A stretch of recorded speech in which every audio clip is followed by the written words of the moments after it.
Bonjour à tous, j'espère que vous allez bien. On se souvient tous de Snoke, cet antagoniste de la postologie Star Wars dont on pensait tous qu'il allait en être le principal, mais qui au final dans l'épisode 8 s'est fait complètement dégager pour être remplacé par Kylo Ren, et après dans l'épisode 9 par Dark Sidious. Et c'est d'ailleurs aussi le personnage qui a suscité le plus d'interrogations sur son origine. Et donc dans l'épisode 9, on a eu la révélation qu'il avait été créé par Palpatine. Cependant, les explications s'arrêtent là. Et aujourd'hui, nous allons voir les origines de Snoke complètes, avant son apparition dans l'épisode 7 en tant qu'hologramme. Et donc, commençons. Donc, Snoke, comme mentionné plus tôt, a été créé par Dark Sidious, connu publiquement comme l'empereur Sheev Palpatine. Sidious et son culte de fidèles Sith, les Sith éternels, ont expérimenté le clonage sur la planète Exegol pendant plusieurs années avant sa disparition à la bataille d'Endor. Assuré de son pouvoir en tant qu'empereur, Sidious s'est retiré de la vue du public et a commencé à sonder les secrets du côté obscur et par la même occasion poursuivre les recherches de son maître Dark Plagueis. Dans sa quête, le seigneur Sith et ses disciples ont expérimenté la technologie du clonage pour prolonger sa durée de vie et le maintenir indéfiniment. Tandis qu'il cherchait l'immortalité grâce à la science et avec ses disciples, Exegol devint le foyer des expérimentations les plus prometteuses de Sidious. Snoke était l'identité adoptée par l'une de ses créations créées dans le sinistre laboratoire. Il avait été créé dans le cadre d'expériences de clonage de l'éternel Sith pendant le règne impérial et a été réalisé vers l'an 12 avant la bataille de Yavin.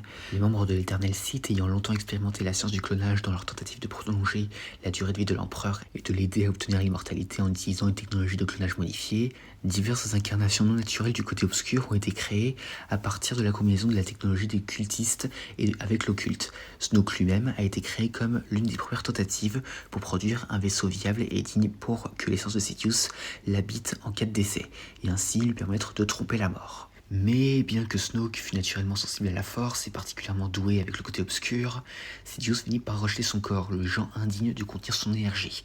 Néanmoins, Sidious découvrait que la sensibilité de Snoke à la force pouvait le rendre utile en tant que puissant serviteur, et lui fournir un moyen d'étendre son influence à travers la galaxie par des moyens moins directs.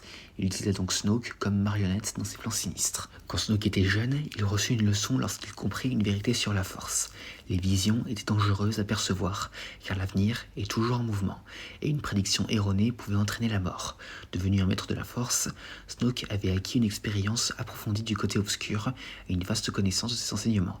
L'adepte du côté obscur étudia non seulement les traditions ancestrales des principaux utilisateurs de la force, mais aussi les enseignements des Sith, bien qu'il n'en était pas un. Snoke était également un chercheur de traditions anciennes, redécouvrant une grande partie des secrets perdus et oubliés de la galaxie concernant la Force dans les régions inconnues. Ce précieux savoir, ironiquement, le ramena à son maître, qui tout au long de son règne sur l'Empire galactique convoitait ce même savoir, sachant que des vérités universelles se cachaient aux confins de ces régions mystérieuses. De plus, Snoke apprit le concept de la diète de la Force grâce à une ancienne prophétie qui occupait une place importante dans la tradition des Sith éternels. Et au bout d'un moment, il finit même par se familiariser avec les guerriers du côté obscur, les Chevaliers de Ren, qui avaient été enrôlés au service de Sidious pendant l'ère impériale. Et durant sa quête de savoir, Snoke avait établi plusieurs bases à travers la galaxie pour abriter des fragments de savoir archaïque. Il se rendit même un jour sur Mustafar et visita le château de Dark Vador où il découvrit une bague en or qu'il se mit depuis à porter. Il récupéra également une pierre d'obsidienne noire dans les catacombes et les mines sous le château et la fixa à la bague. Finalement, il s'installa sur un site de l'ère de la Haute République connu comme le nom de Station Spatiale Amaxine. Il se familiarisa avec son histoire. Et au cours de sa vie, Snoke a vaincu des légions d'adversaires, encastrant leur mort par manipulation ou en les tuant personnellement. Et depuis l'ombre, Snoke a été témoin de la chute de l'Empire et de la mort de l'Empereur et de Vador, qui était redevenu Anakin. Et les événements de Vador trahissant son maître ont également eu un impact sur la façon dont l'empereur a traité Snoke. La trahison de Vador a été un moment d'apprentissage pour Palpatine, qui a utilisé Snoke comme une marionnette au lieu d'un apprenti. Cependant, comme vous le savez, l'empereur a fini par transférer son esprit dans son nouveau corps cloné. Mais le transfert était imparfait et la chair du vaisseau cloné, conçue pour abriter son essence, malgré les années de recherche, était inadéquate et commençait à défaillir quelques temps plus tard. Et incapable de quitter Exegol dans cet état, Sidious commença secrètement à guider les actions de Snoke et les objectifs de loin à l'insu de sa création, l'imposant avec un objectif singulier pour étendre son influence à travers la galaxie. Snoke resta inconscient de son statut de marionnette dans le jeu plus vaste de Sidious toute sa vie, et il est même possible que l'empereur ait arrangé la vanité et l'assurance de son pion pour s'assurer que Snoke ne devienne pas une menace pour ses projets. Et en utilisant Snoke comme mandataire, Sidious a rassemblé des forces qui formeraient finalement les armées du Premier Ordre, qui s'opposeraient à la Nouvelle République sous son contrôle bien qu'indirectement.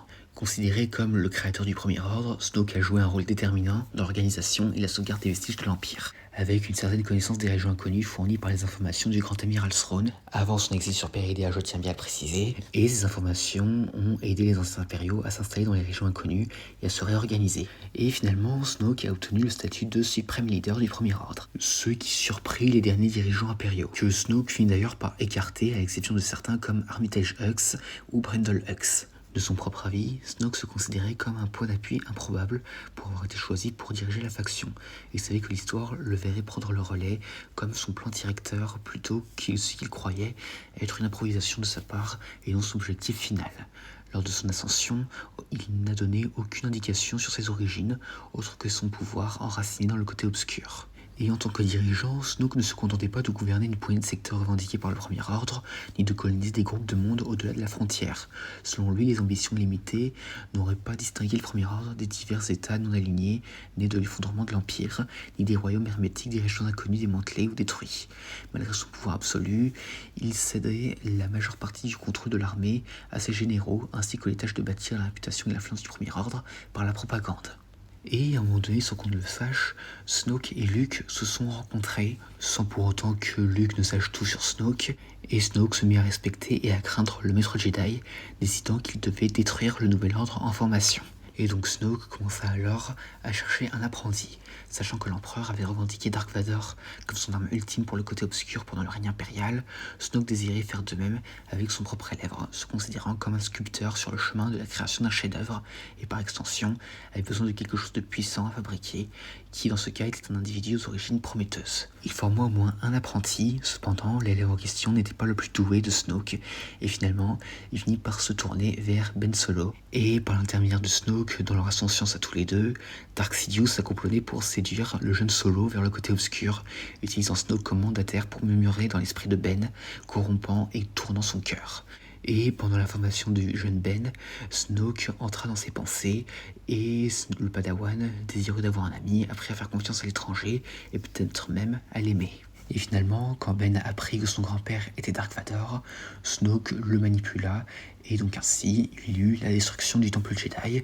Mais cette partie-là, on va m'en parler parce que j'en avais déjà parlé dans ma vidéo sur la chute de Ben Solo. Et donc Ben devint ainsi Kylo Ren, et par la même occasion, Snoke jugea qu'il n'avait pas besoin des Chevaliers de Ren, et donc peu de temps après que Ben soit devenu leur maître, il finit par les chasser.